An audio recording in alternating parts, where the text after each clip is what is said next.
From trophy girl for the family ranch to stepping down into the community, Michelle Harper must face the fact that she can't hold herself to a perfect standard. This is the Ranch Girl Reads podcast for ranch gals who want to read stories that capture the realities of life outside the city limits. Many books are either unrealistic Western romances or action packed adventures that aren't rooted in what real life is like. You want fresh stories without spending hours sifting through the ones that don't fit the bill. I've been there. I'm here to introduce you to stories that you can put on your backlist to share with your friends. I'm your host, Sequoyah Branham, author of award-winning contemporary fiction In the Company of Cows and In Between Pastures. For today, let's dive into Letting Go of Perfect by Melissa. And before we dive in, as always, a little summary about the book. She's done everything right, so why does her life still feel wrong? Michelle Harper has been the perfect daughter, the perfect hostess, the perfect face of the Harper legacy. But when a fall from her horse brings everything to a standstill, cracks begin to show in the image she spent her whole life maintaining. For the first time, Michelle has space to breathe and to question everything. In the quiet that follows, she begins to wonder, what if letting go of perfection is the first step towards something real? Set in the small town of Willow Creek, Letting Go of Perfect is a heartfelt story about legacy, identity, and the grace that meets us when we stop trying to perform and start learning to simply belong. If you love cozy, character driven fiction with emotional depth, strong family threads, and a faith foundation that never preaches, this story is written for you. This one isn't rooted in the ranch as much as Hot Iron was. On the trail, like A Thousand Texas Longhorns, or Straight from the Horse's Mouth, like Never Dull, but it does have a beloved horse, some barn dancing, and powerful themes delivered in a soft envelope. I really, really enjoyed reading this book. Melissa does an excellent job of giving us characters to fall in love with. My favorite is the ranch hand. He's a minor character in the story, but really grounds the whole thing in a real small town feel. And he's just so real. I love the scenes that we get sprinkled in from his point of view. Michelle herself is a tender-hearted character that I really enjoyed walking through the story with. She's grown up under her mom's hand as the perfect pageant daughter, and now she's stepping down into the everyday person's level and kind of evaluating the difference in between the two and where do I fit and how can I kind of have a foot in both. She's not at all trying to get out from under the family name. She just wants to not have to be this picture perfect part of the family name all of the time. I would love to see her wrestle with her growth in tangible ways a little bit more than we do.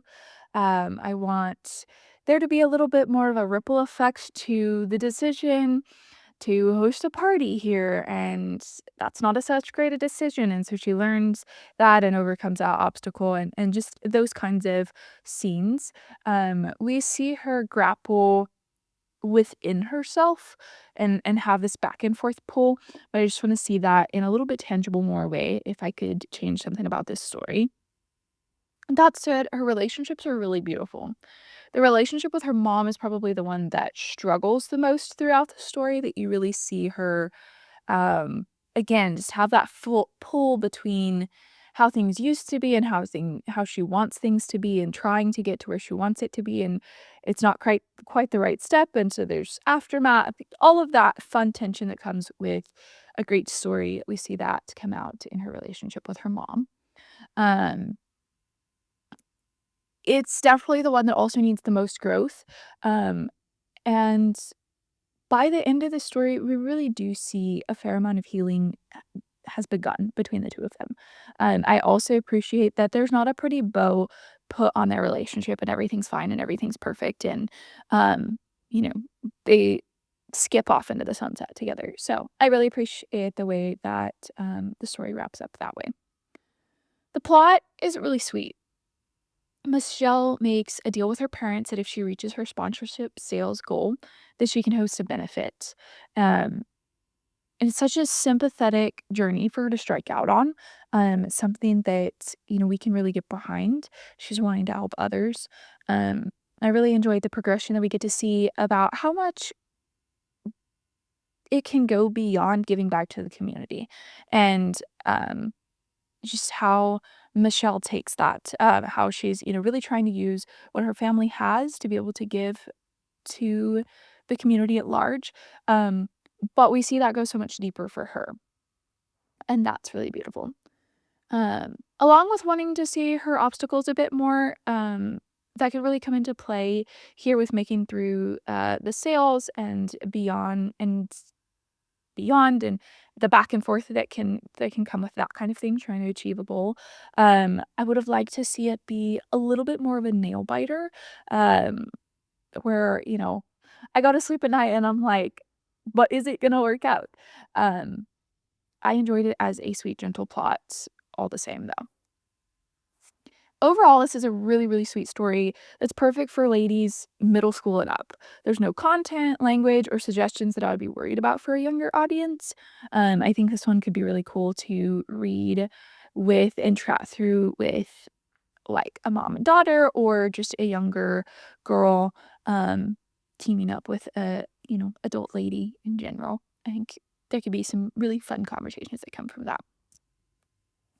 For our quote today, it's actually from the prologue, but I loved it so much and I think it sets up the story in such a way that I decided that it would be perfect to share with you all today. So we'll dive into that now.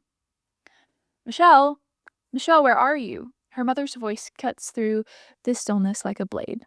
Michelle froze in mid twirl, breath caught in her chest. The tool rustled as it settled around her legs, now speckled with hay and streaked with barn dust. Heels clacked against the barn floor. Her mother turned the corner and stopped. Michelle Elaine Harper, what on earth are you doing? Her tone was flat, exhausted. Michelle looked down at her boots, suddenly heavy. I got tired of waiting in the chair, she said. I thought Luna might be lonely, so I came to dance with her. In the barn? In that dress? Her mom marched forward, bending to inspect the damage. Your hair is ruined. Your makeup is. Did you smear it? Michelle didn't answer. Her bottom lip trembled. With this being from the prologue, there is a time jump, especially in age, before we get to the main part of the story. But I really did appreciate the way that Melissa set this prologue up and the way that it gives you so much detail jumping into the rest of the story. So it was a wonderful way to start reading. I read the ebook and found it really well put together. There was no hiccups or anything like that. It was really professional format. There is a paperback option as well. As of right now, that I know of, there is not an audiobook edition out yet, though maybe that will come in the future. If you've enjoyed this episode, be sure to leave a review, whether you listen to podcasts.